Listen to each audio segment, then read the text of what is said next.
Jmenuji se Sandra Myersová. Je mi 27 let. Na svatbě mé sestry mi dali jmenovku. Neelegantní kaligrafické jmenovky, které měli všichni ostatní. Šedou nálepku. Ručně napsanou fixou. Jako bych byl prodavač, který se sem omylem připletl, stůl 14. Blízko chodby s toaletami. Daleko od rodinných fotografií, táta mě večer předtím varoval. Neber si s sebou svého přítele instalatéra. Snaž se nás nestrapnit. Moje sestra dodala, jestli nedokážeš dodržet tohle jednoduché pravidlo, možná bys neměla chodit vůbec. Tak jsem přišla sama. Usmála jsem se, sedla jsem si tam, kam mě posadili.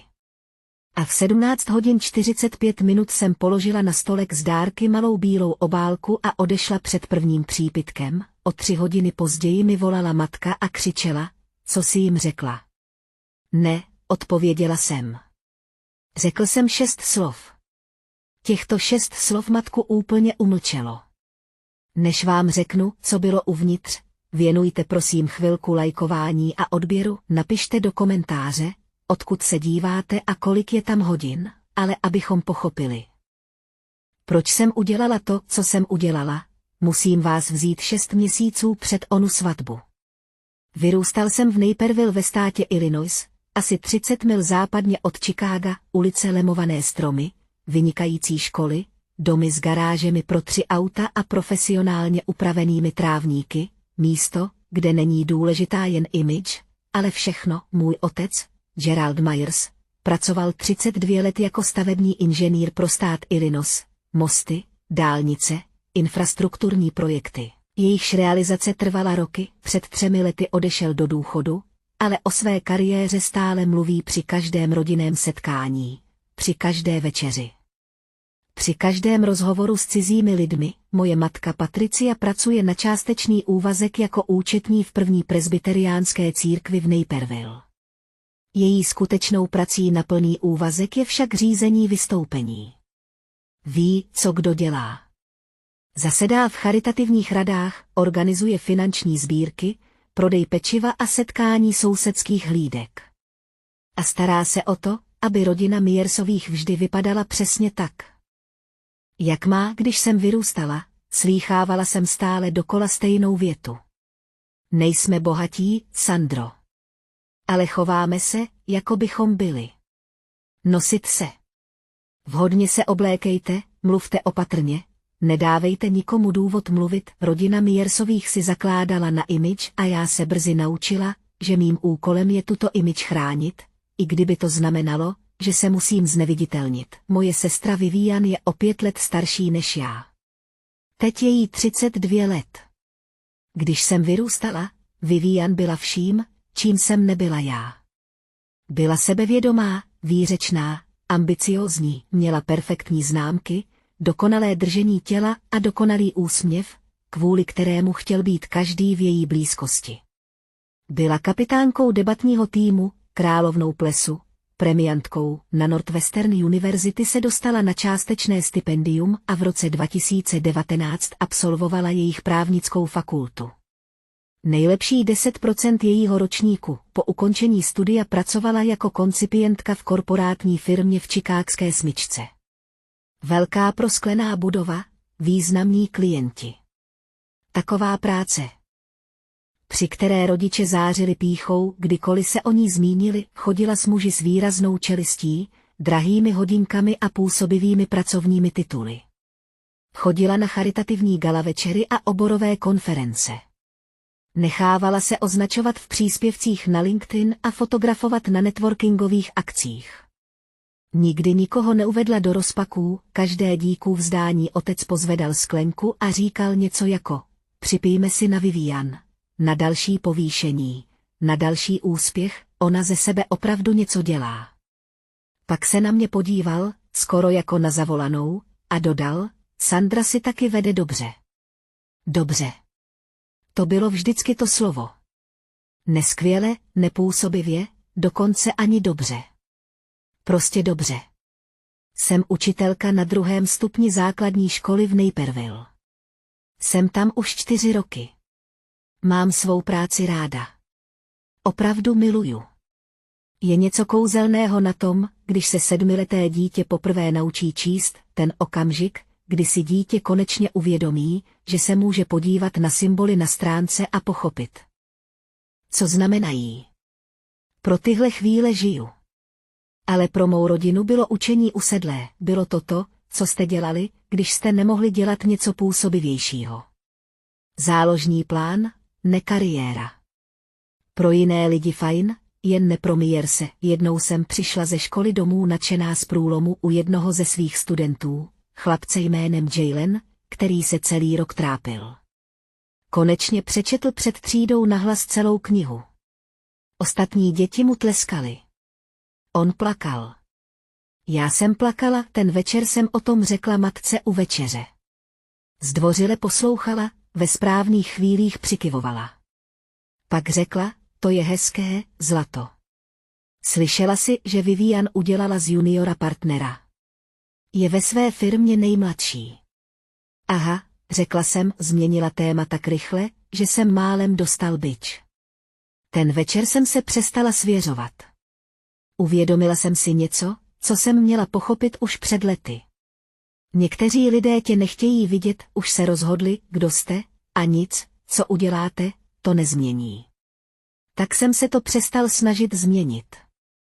Přestala jsem doufat, že se budou ptát na můj život. Prostě jsem se naučila přežít, že jsem neviditelná. V rodině Myersových vždy platilo nevyřčené pravidlo. Vivian byla tváří rodiny.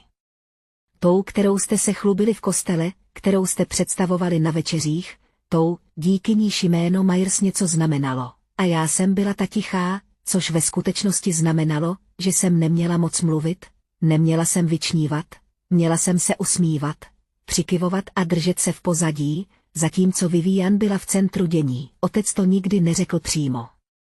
Nemusel. Když Vivian při rodinných večeřích mluvila, naklonil se dopředu a poslouchal. Když jsem mluvil já, kontroloval telefon, když Vivian něco oznámila, povýšení, nového přítele, dovolenou, oslavoval. Když jsem něco oznámila já, řekl, to je hezké, a změnil téma. Jednou, když mi bylo 23, jsem se ho zeptala, proč se nikdy nezajímal o můj život. Vypadal opravdu zmateně. Jak to myslíš, řekl. Zajímá mě to. Já jen... Vedeš si dobře. Sandro. Nepotřebuješ pozornost. Vedeš si dobře. Nepotřebuješ pozornost. To bylo nevyřčené pravidlo. Vivian byla středem pozornosti. Já jsem měl ticho. A já jsem se s tím léta smiřoval. Přestal jsem se snažit být vidět. Naučila jsem se přežít, když jsem neviditelná. Než budu pokračovat, chci se tě na něco zeptat. Co bys dělala, kdybys odhalila tajemství, které by mohlo zničit svatbu tvé sestry?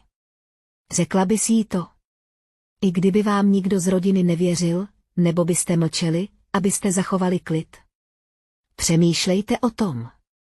Napište mi do komentáře svou odpověď, protože přesně takovou volbu jsem musela udělat já. S Deanem Kovalským jsem se seznámila před 2 lety, v úterý v 11 hodin večer, když mi explodovalo potrubí pod kuchyňským dřezem, všude byla voda, zaplavila skřínky a promočila podlahu. Můj domácí mi neodpovídal.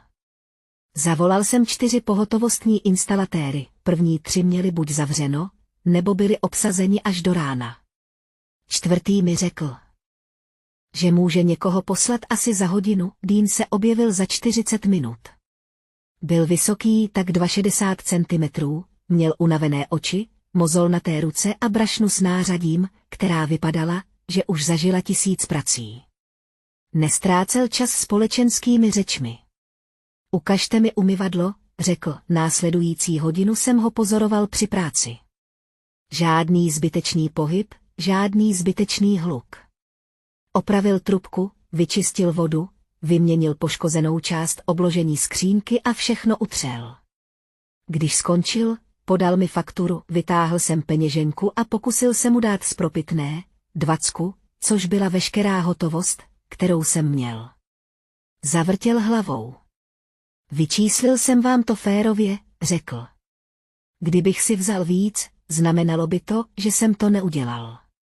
Stál jsem tam zmateně a stále držel $20 bankovku. Většina lidí by si ty peníze vzala, Dean ale nebyl většina lidí.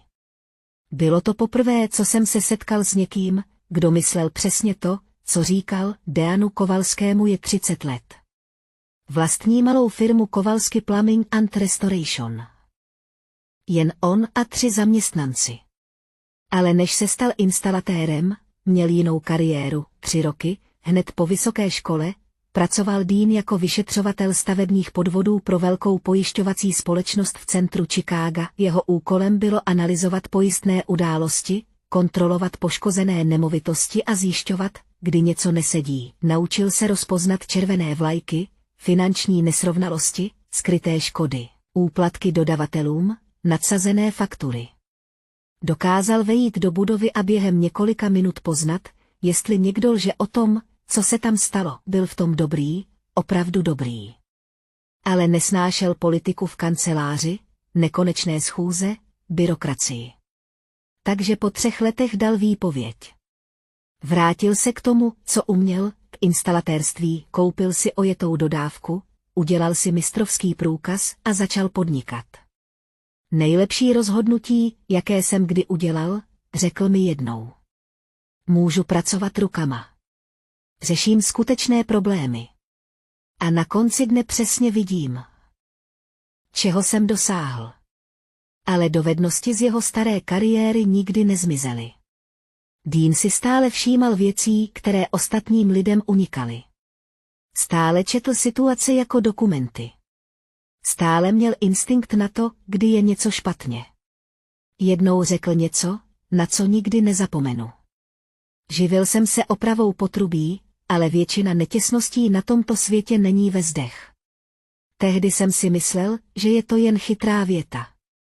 Až půl roku před svatbou jsem pochopil, jak moc je pravdivá. Poprvé se Dean s mou rodinou setkal na Díkův vzdání 2023. Byla jsem nervózní. Nikdy předtím jsem si domů nepřivedla kluka, ne proto, že bych s ním nechodila, ale protože jsem věděla, jak moje rodina funguje. Do domu mých rodičů jsme dorazili kolem poledne, stůl byl prostřený nejlepším porcelánem mé matky. Dům voněl pečeným krocanem a brusinkovou omáčkou. Vivian už tam byla se svým snoubencem Scottem Brennanem. Scott byl vším, co si moje rodina od zetě přála. Vysoký, pohledný, sebevědomý. Měl na sobě kašmírový svetr, který stál pravděpodobně víc než můj měsíční nájem. Přijel v černém BMW řady 5. Pevně si potřásl rukou, navázal oční kontakt a během 30 vteřin od vstupu do dveří pochválil matčinu výzdobu. Investiční bankovnictví, řekl, když se ho otec zeptal na jeho práci. Fúze a akvizice. Je to náročné, ale uspokojivé. Otci se rozářily oči. Konečně někdo, s kým stojí za to mluvit. Dean měl na sobě džíny a flanelovou košili. Kontrast byl okamžitý. Matka podala Deanovi ruku, jako by se dotýkala něčeho nakažlivého. Takže ty jsi instalatér. Ano, madam. Už 8 let. Pomalu přikývla, úsměv jí zmrzl. No, to je praktické. Otec mu vůbec nepodal ruku. Jen se podíval na Deana, zavrčel a vrátil se k fotbalovému zápasu. Po celou dobu večeře byl rozdíl bolestný. Když Scott promluvil, všichni ho poslouchali. Vyprávěl o obchodech, které uzavřel, o restauracích, které navštívil, o vínech, která objevil. Rodiče viseli na každém slově, když mluvil Dean, což se nestávalo často. Lidé zdvořile přikyvovali a pak se otočili ke Scottovi. V jednu chvíli se otec zeptal Scotta na akciový trh.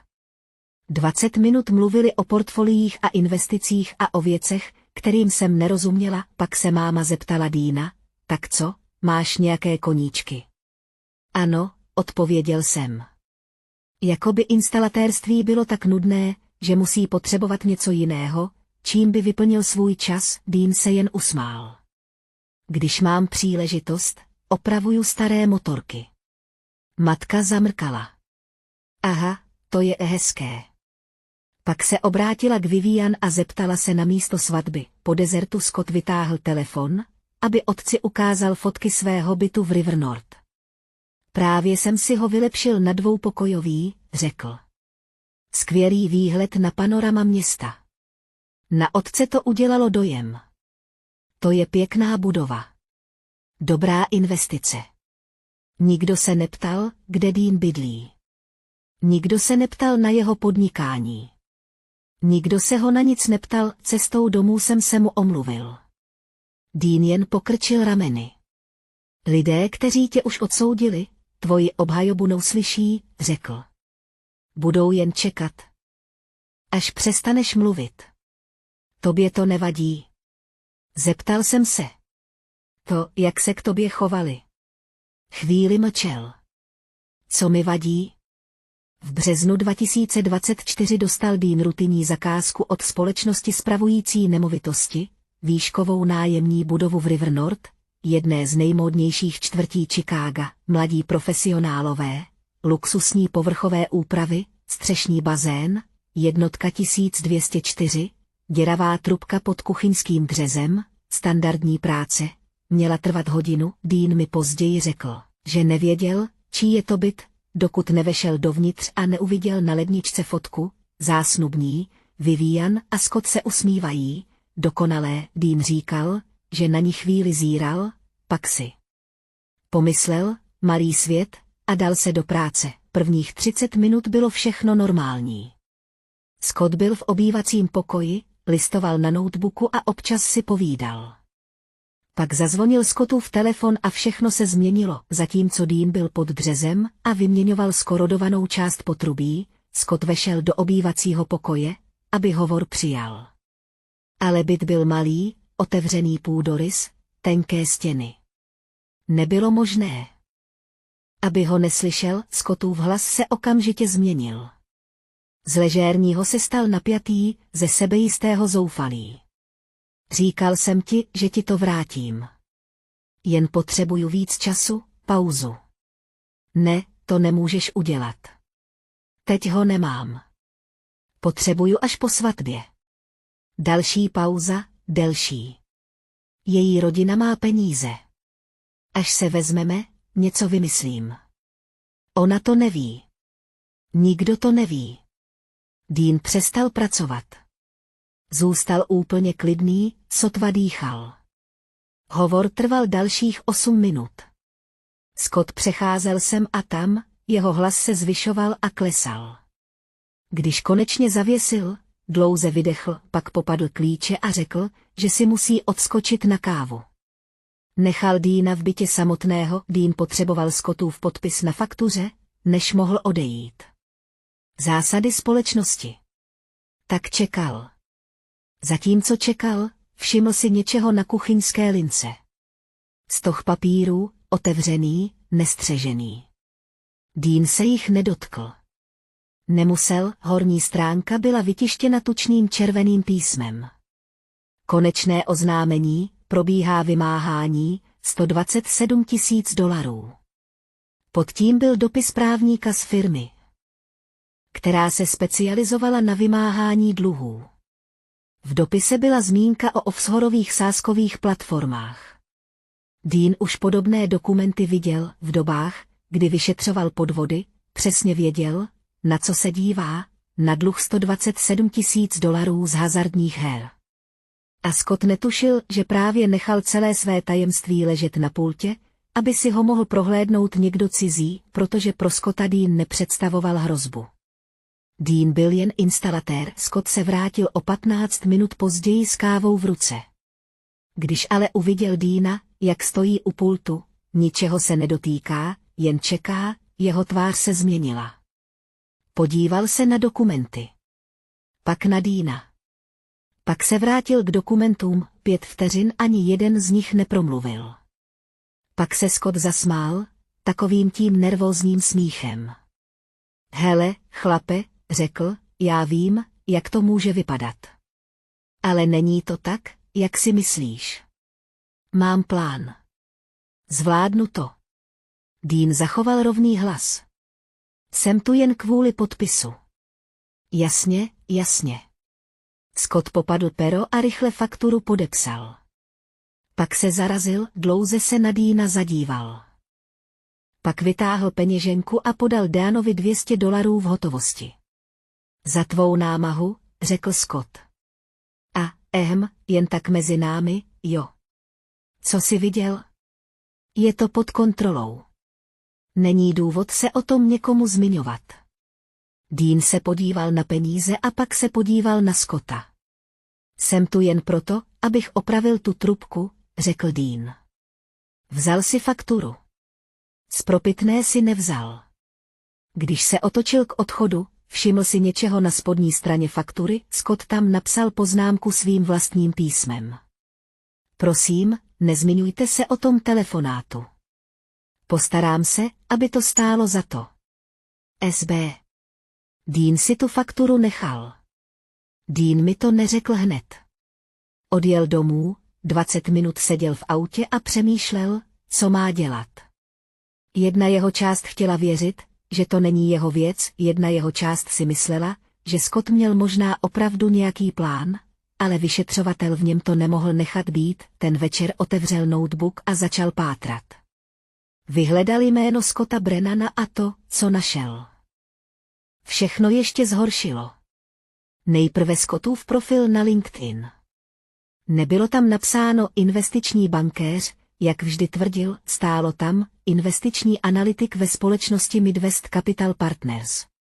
Analytik, ne bankéř, to je velký rozdíl. Za druhé, veřejný soudní záznam z roku 2023. Případ drobných pohledávek, Scott Brennan versus soukromý věřitel. Částka $8,200. Rozsudek proti Scottovi. Za třetí, Sázkové fórum, uživatel s přezdívkou shodnou se Scottovým e-mailem žádal o radu, jak zahnat ztráty a zotavit se ze špatné série. Příspěvek byl datován dubnem 2024, tedy měsíc po Deanově návštěvě. Scottovi se nevedlo lépe, spíš hůř, Dean si udělal screenshoty všeho možného. Pak u něj seděl ještě 2 dny. Několik nocí se vracel domů frustrovaný. Možná se mýlím, říkával si. Možná existuje nějaké vysvětlení. Možná to není tak zlé, jak to vypadá. Začal jsem pochybovat také, co když už Scott dluh splatil. Co když byl ten soudní případ omyl. Co když jsem se chystala zničit sestře život kvůli něčemu, co už bylo vyřešeno, ale pak Dean našel ten příspěvek na fóru a já věděla. O 2 dny později mi zavolal. Sandro, řekl, musíme si promluvit. Jde o snoubence tvé sestry. Ten večer přišel se složkou plnou dokumentů, rozložil je na můj kuchyňský stůl. Fakturu se Scottovou poznámkou, dopis od právníka, screenshot z LinkedIn, soudní záznamy, příspěvky na fóru, mlčky jsem tam seděla a na všechno zírala. $127,000, dluhy z hazardních her, lži o jeho práci, léta starý vzorec a chystal se oženit s mou sestrou. Dean se na mě podíval. Co chceš dělat, zeptal se, neměla jsem odpověď, zatím ne. Když mi Dean všechno ukázal, týden jsem nespala. Každou noc jsem ležela vzhůru, zírala do stropu a procházela si scénáře, mám to říct přímo Vivian, ukázat jí ty dokumenty, ale ona by se zeptala, kde jsem je vzala, a když jsem řekla, že u mého přítele instalatéra, vykulila oči a odmítla to. Mám to říct rodičům. Abych je nejdřív získala na svou stranu, ale ti už si mysleli, že Dean je pod jejich úroveň, nikdy by nevěřili ničemu, co by našel, nakonec jsem se v dubnu rozhodla, že to stejně zkusím. V sobotu odpoledne jsem šla k matce domů. U kuchyňského stolu luštila křížovku. Mami, řekla jsem, potřebuju si s tebou promluvit o Scottovi. Cože, zeptala jsem se, vzhlédla. Co je s ním? Myslím, že bys měla něco vědět. Dean našel nějaké věci, které okamžitě mě přerušila. Tvůj přítel instalatér. Mami, prosím tě. Jen poslouchej. Sandro, odložila pero. Řeknu to jen jednou. Složila ruce v bok a podívala se na mě, jako bych byla dítě, které potřebuje opravit. Scott je úspěšný investiční bankéř. Chová se k Vivian jako ke královně, pochází z dobré rodiny a tvoje sestra je šťastnější, než jsem ji kdy viděla. Ale Dean viděl. Je mi jedno, co Dean viděl. Její hlas schladl. Ať už si myslí, že našel cokoliv, určitě to má vysvětlení. Mami, ne. Vstala. Já vím. Co to je? Žárlíš. Vždycky si žárlila na Vivian. A teď, když se vdává za báječného muže, se to snažíš sabotovat pomluvami od instalatéra, který neví, kde je jeho místo. Ta slova mě zasáhla jako facka. To není a o tomhle už jsme se nebavili. Vzala do ruky křížovku. Už o tom nemluv, ani přede mnou, ani před nikým jiným. Vyšla z kuchyně. Neptala se, co Dean našel. Nechtěla to vědět, ten večer jsem seděl hodiny sám ve svém bytě. Dean odešel domů. Dokumenty byly stále rozložené na mém kuchyňském stole. Nejdřív jsem neplakala. Jen jsem zírala na důkazy a přejížděla prsty po stránkách, a pak mi to došlo. Nevztek. Neodhodlání. Jen 27 let snahy patřit do rodiny, která pro mě nikdy neudělala místo. 27 let polikání svých slov, protože na mém hlase nezáleželo, a teď jsem měla v ruce důkaz, který mohl zničit svatbu mé sestry. Sestry, která mě nazvala trapnou. Sestra, která řekla, že jsem ani neměla být pozvaná, začala jsem brečet. Nebyly to hezké slzy. Ty ošklivé, kdy se vám třese celé tělo a nemůžete popadnout dech. Přemýšlela jsem o tom, že spálím dokumenty, odejdu, nechám Vivian, aby si vzala Scotta a zjistila pravdu sama. Možná jsem si to zasloužila, být navždy neviditelná. Dean se vrátil o hodinu později. Nic neřekl. Jen si sedl vedle mě a čekal. Když jsem konečně přestala brečet, řekl, ať se rozhodneš jakkoliv, jsem s tebou. Podívala jsem se na něj. Co když se mýlím? Zašeptala jsem. Co když to není tak špatné, jak to vypadá? Je to horší, řekl Dean tiše. Ten příspěvek na fóru je z minulého měsíce. Pořád hraje hazardní hry. Pořád lže. A za 5 měsíců se chystá oženit s tvou sestrou. Otřel jsem si oči. Když jí to řeknu teď, nikdo mi neuvěří. Já vím. Řeknou, že žárlím. Řeknou, že se snažím zničit svatbu. Já vím, podíval jsem se na dokumenty. Tak čekám, řekla jsem pomalu, až do chvíle, kdy se pravda nedá pohřbít. Dean přikývl. Pak se ujistíme. Že důkazy jsou neprůstřelné, řekl. A čekáme. To se stalo naším plánem. Přestal jsem se snažit, aby mě někdo slyšel. Rozhodl jsem se, že nechám pravdu mluvit za sebe ve chvíli, kdy na ní bude záležet nejvíc. Teď se tě musím na něco zeptat. Kdybyste byli na mém místě, co byste udělali? A okamžitě to říct Vivian, i kdyby ti nikdo nevěřil. Za B, shromáždit další důkazy a počkat na správný okamžik. Úplně se do toho nevměšovat, ne vaše manželství, ne váš problém. Napište svou odpověď do komentářů. Já vám řeknu, co jsem si vybral. 3 měsíce před svatbou, v červenci, mi přišla SMSka od Vivian, textovka, Vivian, ahoj, ohledně družiček. Dokončili jsme výběr šatů a tvoje míry neodpovídají tomu, co je k dispozici. Myslím, že bude nejlepší, když přijdeš jen jako host. Doufám, že to chápeš. Přečetla jsem si zprávu 3krát.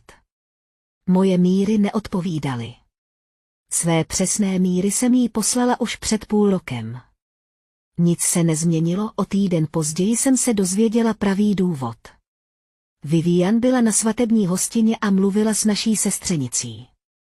Já jsem si opodál dávala kávu. Chci jen, aby fotky vypadaly celistvě, říkala Vivian. A celá ta Sandřina situace mi to komplikovala. Moje situace. To pro ně byl Dean.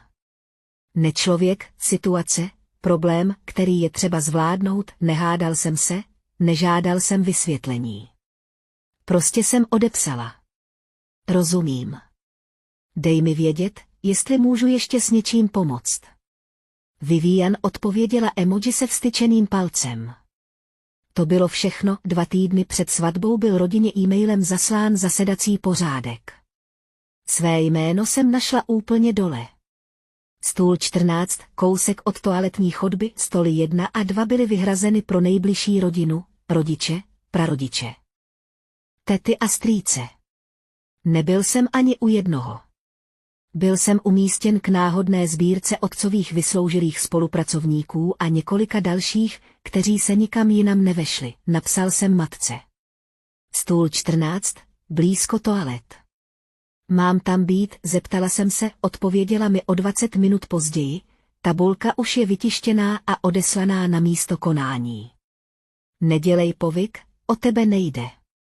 A tak jsem se na ní podívala, v jednom měla pravdu, nešlo o mě, nikdy nešlo. I když jsem byla degradována z družičky na hosta sousedícího s koupelnou, pořád jsem se na svatbě podílela. V srpnu jsem vypsala šek na $3500. Byl to můj fond na opravu auta, 2 roky jsem šetřila na opravu převodovky na své Hondě Civic z roku 2012. Auto už několik měsíců vydávalo skřípavý zvuk, ale stále jezdilo, takže jsem opravu stále odkládala, ale Vivian potřebovala pomoct se zálohou na catering. Zmínila se o tom na rodinné večeři, jak se náklady sčítají, jak cateringová firma potřebuje dopředu víc peněz, než se očekávalo. A tak jsem jí nabídl pomoc, moje matka si vzala šek a řekla, to je velkorysé, Sandro. Jsem si jistá, že to Vivian ocení. Nepřišlo žádné poděkování v e-mailech o plánování svatby, žádná zmínka o mém příspěvku na svatební hostině nebo na zkušební večeři. O měsíc později jsem na Vivianině svatební oslavě zaslechla, jak se baví s kamarádkou u stolu s dárky. Všechno si platíme sami, říkala Vivian, nikdo nám nepomůže. Chtěli jsme to se Scottem zvládnout sami. A tak jsem se na to podívala, stála jsem 3 metry od ní. Ani se na mě nepodívala. V tu chvíli jsem si uvědomila, že mě nejen přehlédli, ale vymazali. Čtvrtek 10. října, zkušební večeře.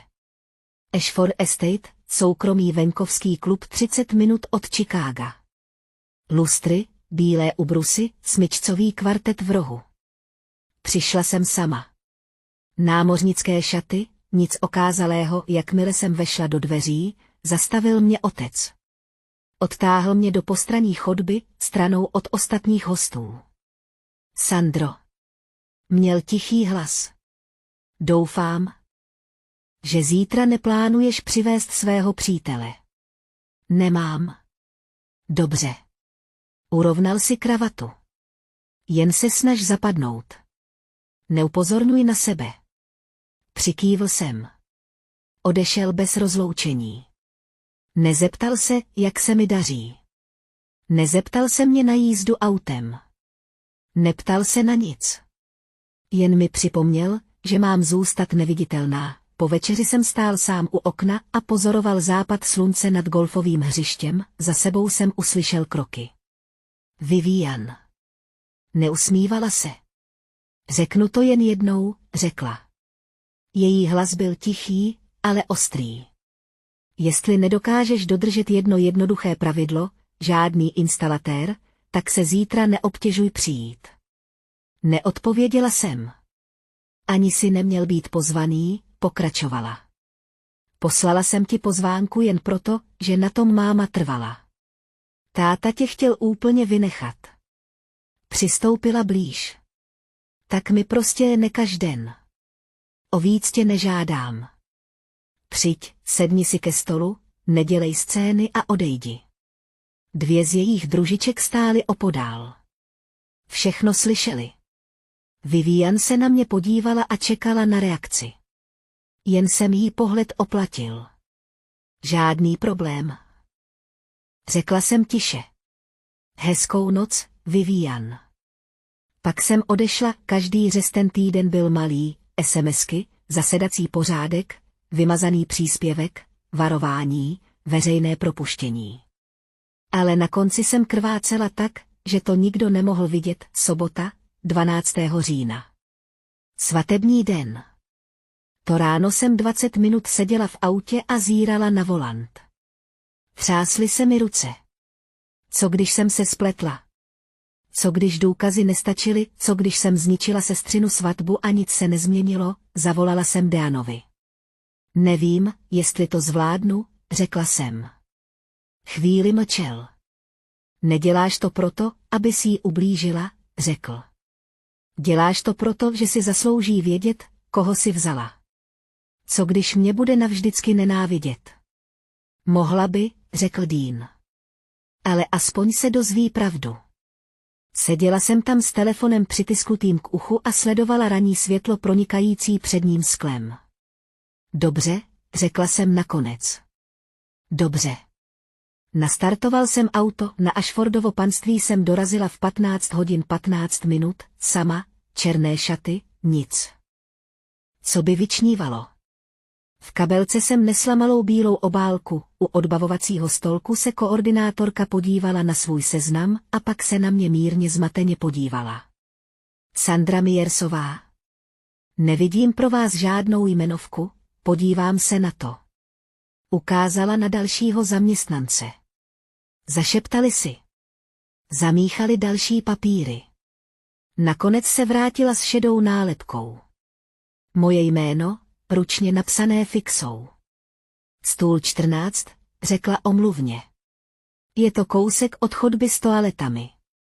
Podívala jsem se na nálepku. Všichni ostatní měli elegantní kaligrafické kartičky. Já jsem dostala nálepku. Byl jsem prodavač, který se sem zatoulal omylem. Děkuji, řekla jsem. Nalepila jsem si ji na šaty a vešla dovnitř. Obřad začal ve 4 odpoledne. Seděla jsem v zadních řadách, v řadě 12, zatímco rodiče, tety, strýcové a prarodiče zaplnili řady 1 až 3. V řadě 12 jsem se posadila do křesla, které jsem si vybrala. Vivian kráčela uličkou v šatech za $12,000 a zářila. Jakoby se pro tuto chvíli narodila. Scott stál u oltáře a usmíval se jako muž bez tajemství. Rodiče seděli v první řadě a oči si ovívali vyšívanými kapesníčky, nikdo se na mě nepodíval. Nikdo nevěděl, kde sedím. Sledoval jsem, jak všichni oslavují budoucnost postavenou na lžích. A já nic neřekl. Ještě ne, recepce začala v 17 hodin. Seděla jsem u stolu 14 s cizími lidmi a povídala si s lidmi, které už nikdy neuvidím. V 5:30 jsem se omluvila, šla jsem ke stolu z dárky, pokrytému elegantními krabičkami zabalenými v bílé a zlaté barvě, obklopenými obálkami s kaligrafií. Položila jsem svou obálku doprostřed, neschovanou, nezahrabanou, přímo doprostřed, kde bude vidět, na přední straně stálo, pro Vivian, s láskou, Sandra. Ustoupila jsem. Pak jsem se otočila a šla k východu, v 17 hodin 45 minut jsem vyšel z Ashfordova sídla. Nikdo od stolu 14 si toho nevšiml. Nikdo z mé rodiny se nepodíval mým směrem. Vyšla jsem ven. Zavolala si Uber a čekala na parkovišti. Vzduch byl chladný, byl říjnový večer, slunce začínalo zapadat. Zazvonil mi telefon. Textovka. Dean. Hotovo. Textovka. Sandra. Hotovo. Napiš. Děkan. Jak se cítíš? Přemýšlel jsem o tom. Sledovat sídliště skrz okna. Lustry. Šampaňské. Tanec. Text. Sandra. Volno. Napiš. Dean. Přijď domů. Udělám těstoviny. Nedělala jsem scény. Nerozloučila jsem se. Prostě jsem odešla a nechala pravdu na stole. Než vám řeknu, co bylo v té obálce, chci se tady zastavit, protože to byl okamžik, ze kterého nebylo návratu. Všechno, k čemu jsem směřoval, každý dokument, každý snímek obrazovky, každý důkaz, leželo na tom darovaném stole a já netušil, co bude následovat. Obálka obsahovala 3 věci. První byla ručně psaná kartička. Jednoduchý krémový papír. Žádné ozdoby.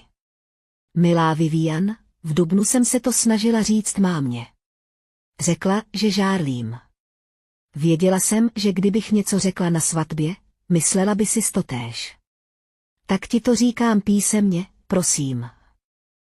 Přečti si všechno, než se rozhodneš, co uděláš. Doufám, že se v tom všem mýlím. Ale pokud mám pravdu, zasloužíš si to vědět. S láskou, Sandra. Přáníčko bylo jemné. To, co následovalo, už ne. Druhou položkou byla fotokopie Deanovy pracovní faktury. Datum. 15. března 2024. Adresa. Jednotka 1204. River North, Chicago. Klient. Scott Brennan. Služba, oprava kuchyňského dřezu $285 dole Scottovým vlastnoručním písmem. Prosím, nezmiňujte se o volání, vyplatí se mi to z B. Přiložen byl vzkaz ode mě. Dean prováděl opravu ve Scottově bytě. Když tam byl, zaslechl telefonát o dluhu. Tohle Scott napsal, když si uvědomil, že to Dean slyšel. Faktura měla kontext, skutečný důkaz přišel až potom. Třetí vrstvou byl balíček důkazů, nejprve fotokopie dopisu advokáta z února 2024, adresovaného Scottu Brennanovi, dlužná částka $127 000. Zdroj, zahraniční platforma pro sportovní sázení. Stav, poslední výpověď před soudním řízením. Za druhé, screenshot Scottova profilu na LinkedIn. Název práce. Investiční analytik ve společnosti Midwest Capital Partners, nikoli investiční bankéř, jak vždy tvrdil, ZAT 3. Veřejný soudní záznam z roku 2023, Scott Brennan versus soukromý věřitel, částka $8200, rozsudek proti Scottovi. Za čtvrté, snímek obrazovky ze sázkového fóra.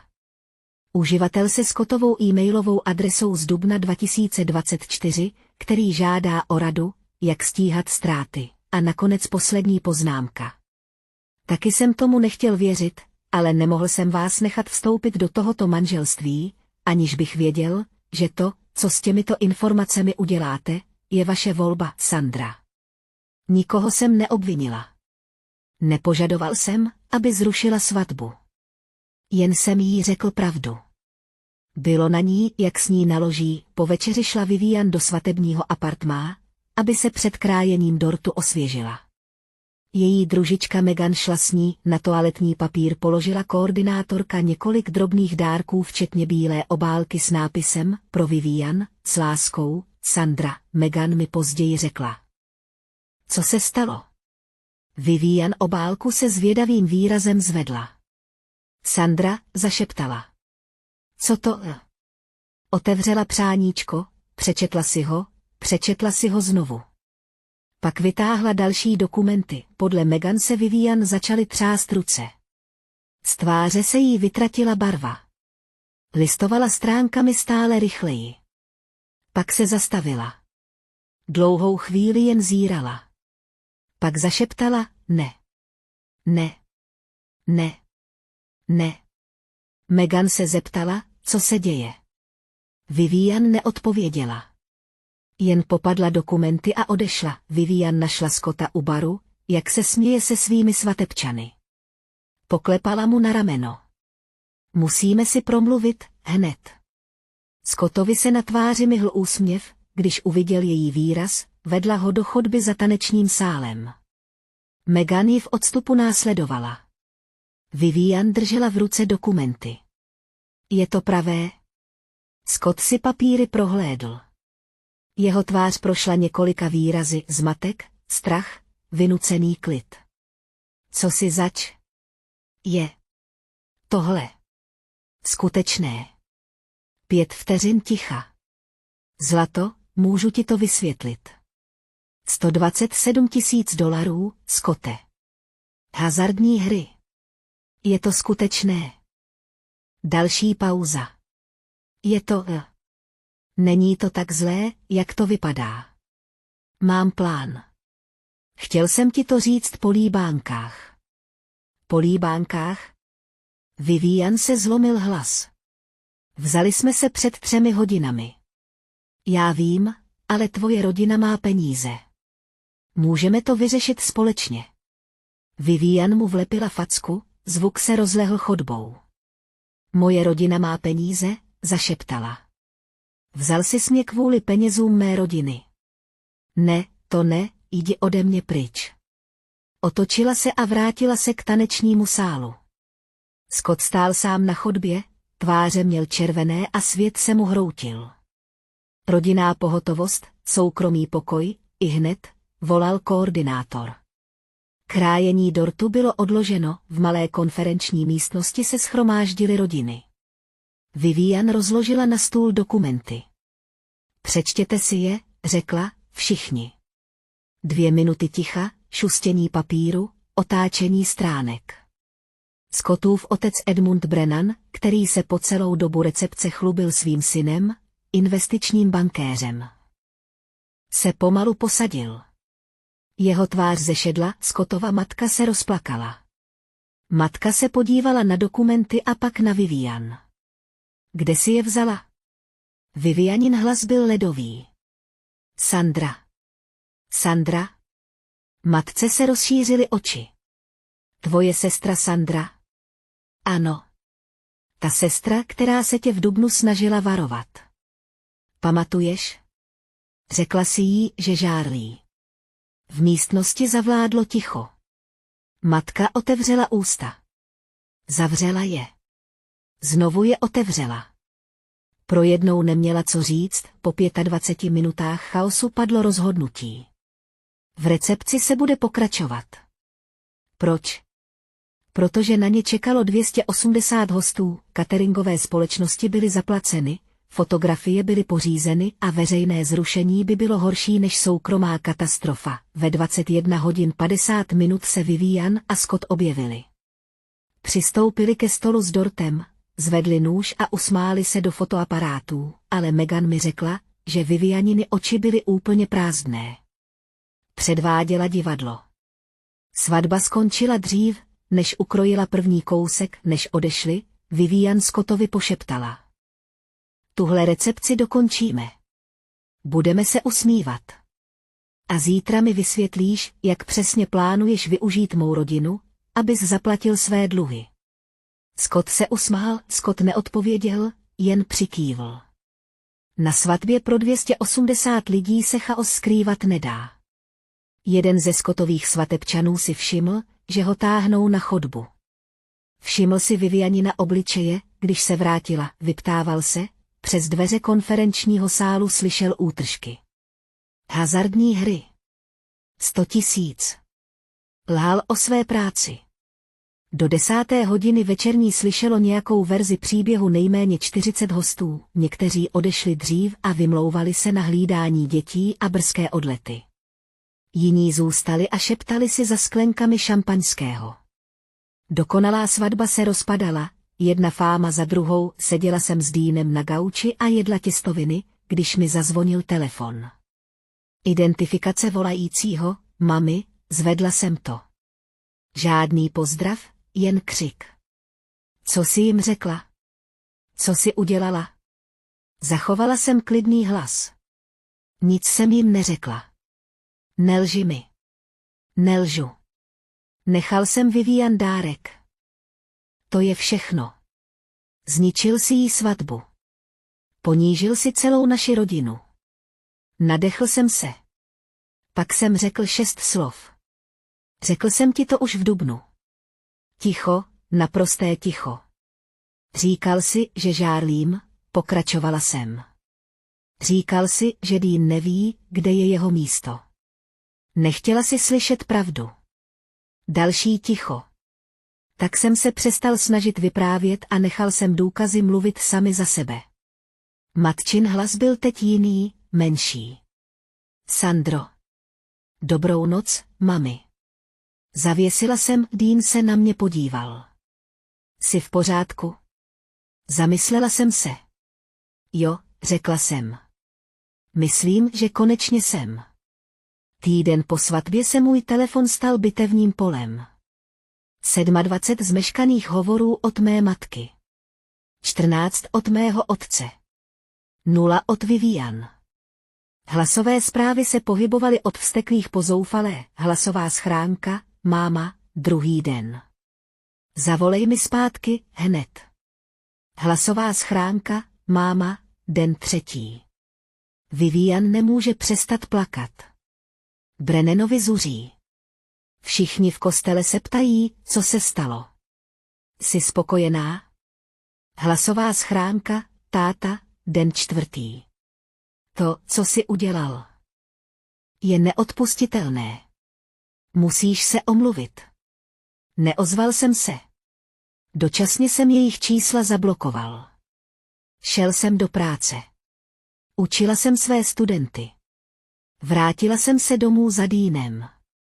Žila jsem svůj život, protože pro mě už byla ta těžká část za mnou. 9. den jsem dostal nečekanou zprávu. Instagramová DM od Megan, Vivianiny družičky. DM, Megan, vím, že ti to všichni vyčítají, ale já jsem v tom pokoji byla. Viděla jsem ty dokumenty. Viděla jsem Scottovu tvář, když to nedokázal vysvětlit. Další zpráva, DM, Megan, před 6 měsíci jsem Vivian řekla, že mi na Scottovi něco nesedí. Řekla, že jsem paranoidní. Řekla, že žárlím. A pak, DM, Megan, byla si jediná, kdo měl dost odvahy to dokázat. Vivian na to ještě není připravená, ale jednou to uslyší. Děkuji ti. Dlouho jsem na tu zprávu zírala a pak jsem napsala, děkuju, že jsi mi to řekla. Znamená to pro mě víc, než si myslíš. Meganina slova nic nespravila, ale připomněla mi, že nejsem blázen. Měsíc po svatbě se mi ozvala teta Debora. Jediný člen rodiny, který se mnou ještě mluvil. Vivian se rozhodla zůstat se Scottem. Prý mu pomáhá, řekla mi teta Debora, spolupracuje s finančním poradcem, věří, že se může změnit. Byla jsem sticha, taky říkala, že s tebou teď nemůže mluvit, pokračovala teta Debora. Když tě vidí, připomíná jí to tu noc, chápu to, řekla jsem. Mám jí něco říct? Přemýšlela jsem o tom. Ne. Až bude připravená, ví, kde mě najde. Leden 2025. Vivian podala žádost o rozvod. Scott se nezměnil. Zhoršil se. V prosinci znovu propadl závislosti, vsadil dalších $22,000 a hnal se za stejnými programy, za kterými se hnal už léta. Vivian to zjistila na Štědrý den, když jí přišel výpis z kreditní karty.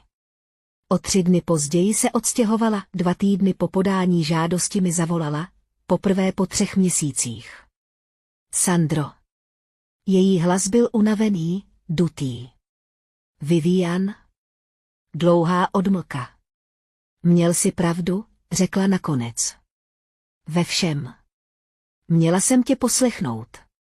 Neřekla jsem, že jsem ti to říkala, řekla jsem. Mrzí mě, že se to stalo takhle. Další pauza. Můžeme si promluvit. Někdy. Vím, že nemám právo se ptát. Přemýšlel jsem o všem. Na ty roky, kdy mě přehlíželi. Tabulka 14. Střih na družičku. Slova, která řekla na zkušební večeři. Někdy, řekla jsem. Ale ne dnes. Já taky potřebuju čas. Dobře. Její hlas zněl tiše.